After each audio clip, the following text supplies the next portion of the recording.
अस्सलाम वालेकुम। मैं हूं फैसल तारड़।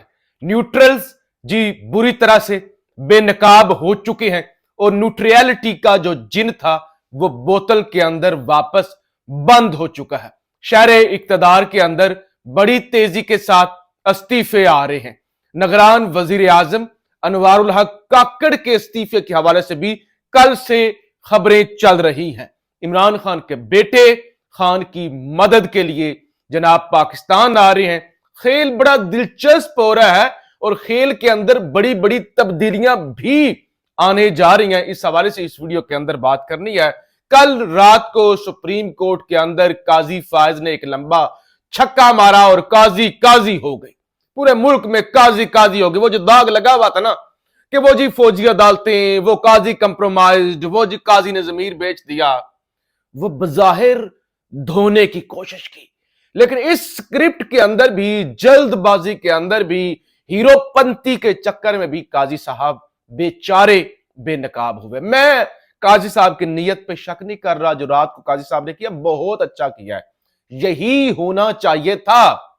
इलेक्शन डिले नहीं होने चाहिए। जो इलेक्शन कमीशन और एस्टैब्लिशमेंट को बहाना मिला उस पर कारी जर्ब लगाई काजी फायज ने, लेकिन फिर वो भूल गए कि जिस तरह से खुद एतराफ किया इलेक्शन कमीशन के वकील सजील सवाती ने, जी हमें तो सुप्रीम हाई कोर्ट ने कहा था कि हम जुडिशियल अफसरान देने के लिए तैयार हैं, हमने ही नहीं लिए। इस पर उन्होंने बहस नहीं की। फिर वो एक खातून बेचारी आई मिशाल यूसुफजई, उसको अपनी फ्रस्ट्रेशन के अंदर रगड़ दिया और फिर काजी साहब कहते कि मैं पहले नोटिस जारी करता हूं और उसके बाद फ्रीकैन को सुनता हूं।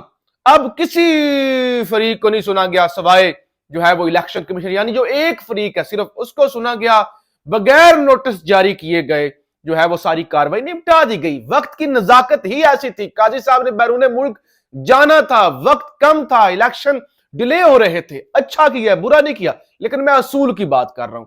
फिर काजी साहब समेत और जस्टिस अतर मिनल्ला समेत बड़ा जिरोला डला जब पंजाब और केपीके के अंदर इलेक्शन के हवाले से मामला थे। इलेक्शन नहीं हो रहे थे, मामला हाई कोर्ट के अंदर भी पड़ा हुआ था। सुप्रीम कोर्ट ने सुमोटो नोटिस ले लिया था। आपको याद होगा उस वक्त अतर मिनल्ला ये कहकर बेंच से उठ गए थे कि जब मामला हाई कोर्ट के अंदर पेंडिंग है तो सुप्रीम कोर्ट को इंटरफेरेंस की क्यों जरूरत पड़ी? सुप्रीम कोर्ट इंटरफेरेंस कर नहीं सकती। मुझे ये बताइए, ये वाला मामला लाहौर हाई कोर्ट के अंदर पेंडिंग, 5 रुकनी बेंच बन चुका, फ्रीकैन को नोटिस हो चुके और 18 दिसंबर को इस पर समाअत होनी थी।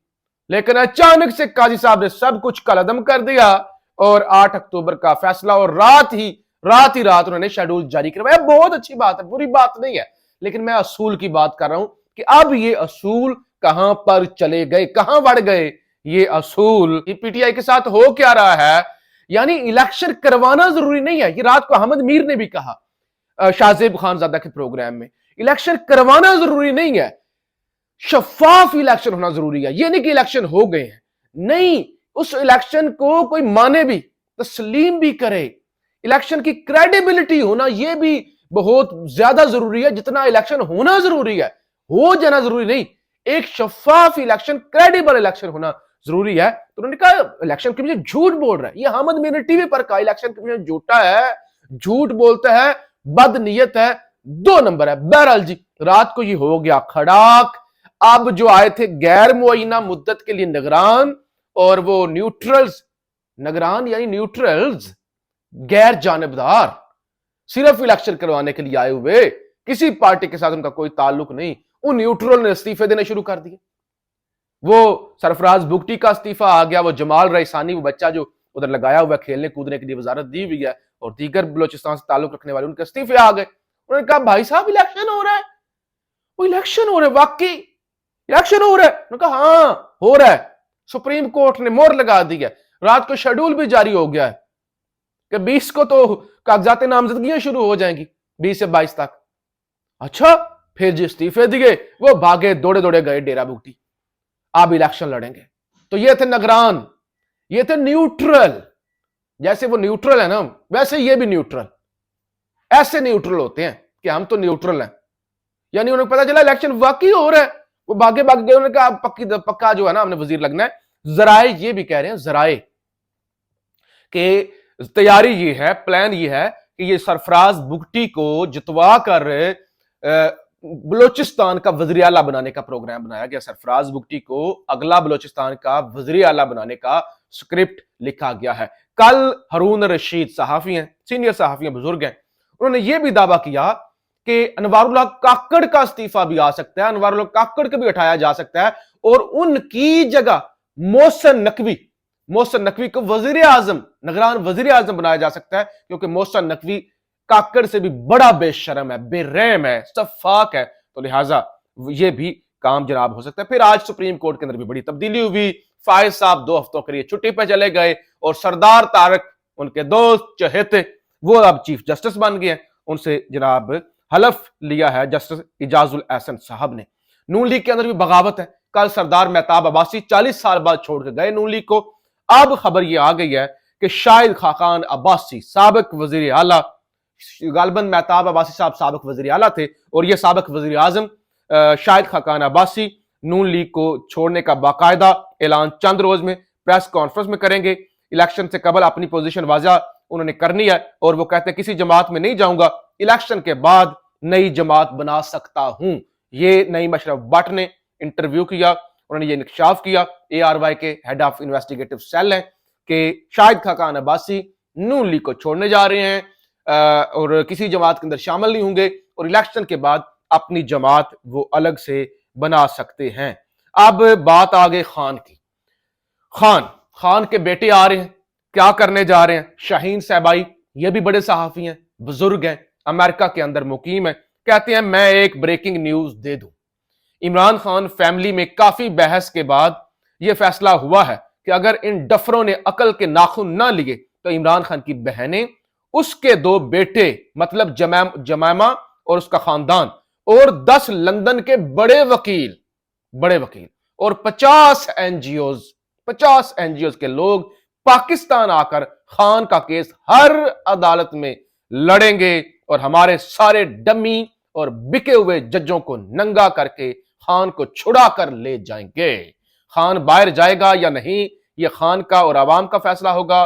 बेटों ने लंदन में केस कर दिया है, बाकी कहानी का इंतजार करें। वो उन्होंने कहा था ना कि पिछले दिनों के हम खान को सजाए मौत नहीं होने देंगे।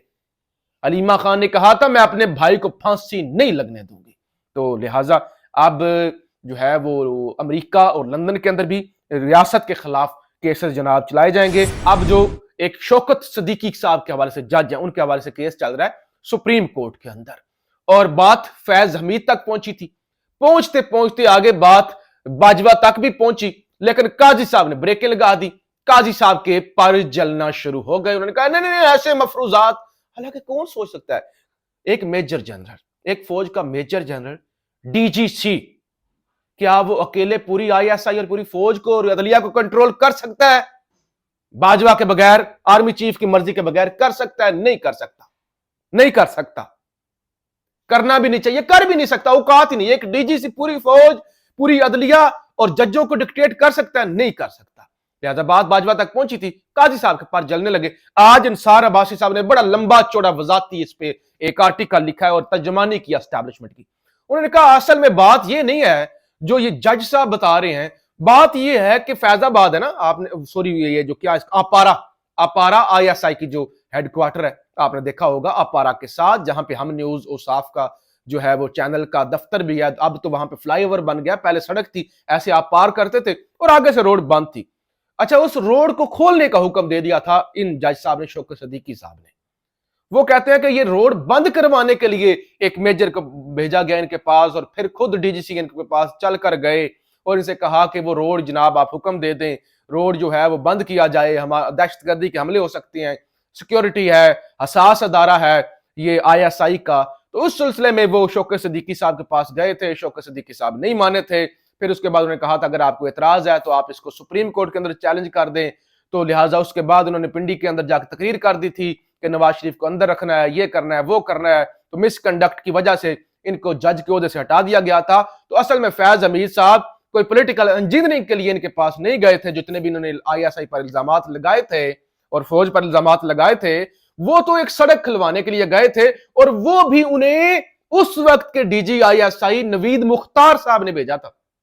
नवीद मुख्तार ने भेजा था। तो बात अब आगे आगे जा रही है और वो खुद ही वो तर्जमानी जो टाउट है ना, वो खुद ही मुकदमा जो है वो फैज हमीद और दीगर का उन्होंने लड़ना शुरू कर दिया है। बहरहाल खेल बड़ा दिलचस्प होता जा रहा है। पाकिस्तान जिंदाबाद।